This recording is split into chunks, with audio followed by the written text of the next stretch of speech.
मी शीतल इंगळे. मी आज नवीन व्हिडिओ खोललेला आहे. मी थोडक्यातच तुम्हाला काही वस्तू असे डिश नवीन ते मी करून दाखवणार आहे. तुम्हाला आवडलं असेल तर मला आणखीन सांगा. मी आणखीन प्रयत्न करेन त्या डिश चांगले बनवायचे. मला खूप काही येतात. मी स्वतः कुकिंग चालवते आणि मी खूप भरपूर डिश बनवलेले आहे. पण मी कधी व्हिडिओ नाही काढला, पण आज फर्स्ट टाईम मी व्हिडिओ काढत आहे. मला लाईक आणि सबस्क्राईब करायला विसरू नका. ओके सुनील. गरम करायला आता मी याच्यामध्ये तेल टाकत आहे.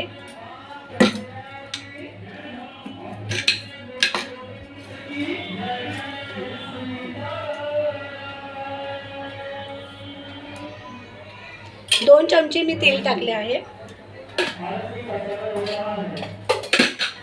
तेल तापल्यानंतर मी जिरं टाकणार. जिरं तडकायला देणार. आमचूर पावडर आहे, हळद आहे, गरम मसाला आहे, धनिया पावडर आहे, कांदा लसूण मसाला आहे आणि हे तिखट फक्त कलर येण्यासाठी. आज खूप झणझणी मसाला आहे, त्याच्यामुळे माझ्या मिस्टरांना झणझणीत कमी आवडतं, त्याच्यामुळे मी ते कमी टाकलेलं आहे.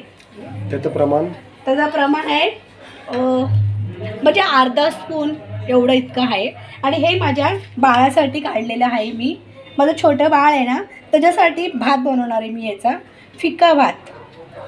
आणि हे आमच्यासाठी आहे सुक्कं बनवणार आहे. थोडंसं रसा मसूर आहे. हे मसूर आहे, धुवून सनी ठेवलेलं आहे मी. हे मी मसूर बनवणार आहे सुक्कं. आणि हे आता तुम्हाला मी दाखवते ना, हे माझ्या बाळासाठी टाकते.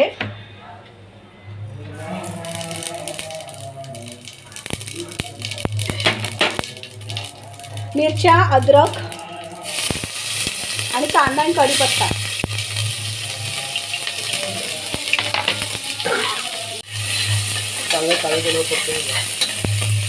आणि मी डायरेक्ट कुकरला लावणार आहे. कुकरला एक शिटी आल्यावरती बंद करणार.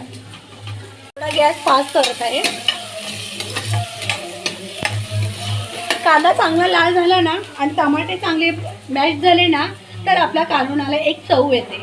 आणि आपला कांदा लाल नाही ना झाला आणि तो कांदा कच्चा राहिला ना की दाताखाली जरा कचकच असा हा कांदा लागतो. मग त्याच्याने काय ती चव येत नाही आपल्या जेवणाला. आणि कांदा जरा मॅश करून घ्यायचा, म्हणजे की चांगलं गळला की चव येते.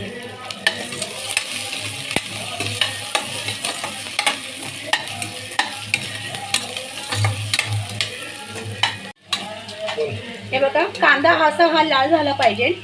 आता आपण टमाटे टाकू.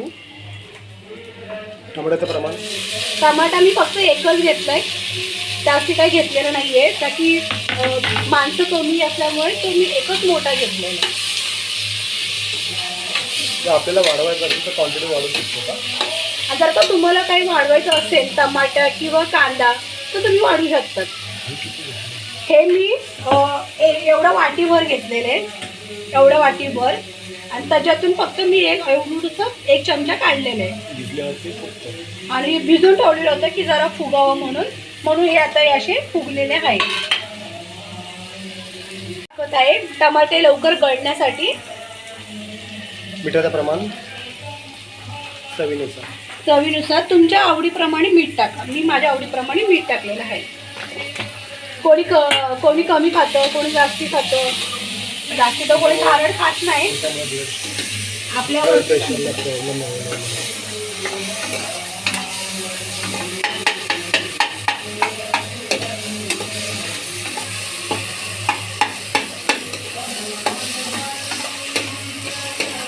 आणि ह्याला मी डायरेक्ट कुकरला लावणार आहे. फक्त एक शिटी देणार आहे, का की मला जरा सुक्कं बनवायचं, असं पातळ रस्सावानी नाही, का की माझ्या मिस्टरांना हे सुक्कं आवडतं म्हणून सुक्कं बनवणार आहे.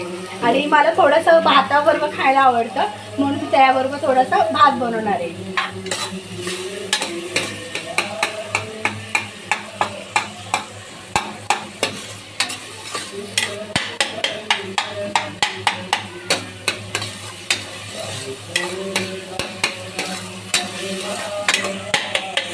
आता मी हे सगळे मसाले तुम्हाला दाखवले. हे सगळं लाल कांदा लसूण मसाला, धनिया पावडर, गरम मसाला, हळदी, आमचूर पावडर, हे सगळं मी याच्याच मसाल्यात टाकणार आहे.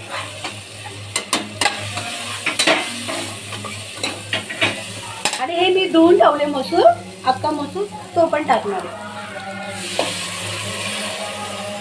ते पाण्याचं प्रमाण किती काय? पहिले आधी मी मसाल्यांचा आणि मसुराचा एक जीव करणार आहे.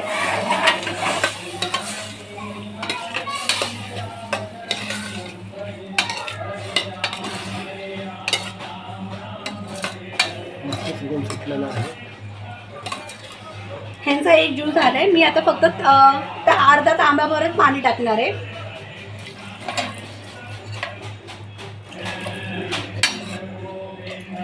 हे बघा, अर्धा तांब्याभरच मी पाणी टाकलंय, त्याच्यावर का पाणी टाकलेलं नाहीये मी.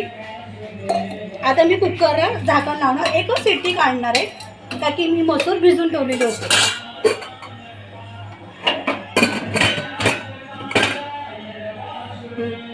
शिट्ट्या झालेल्या आहे, एकच शिट्टी दिली. आता आपण ढाकण करून बघूया.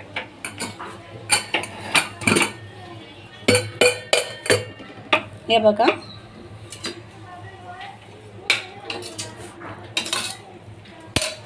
मी एका बॉलमध्ये काढत आहे.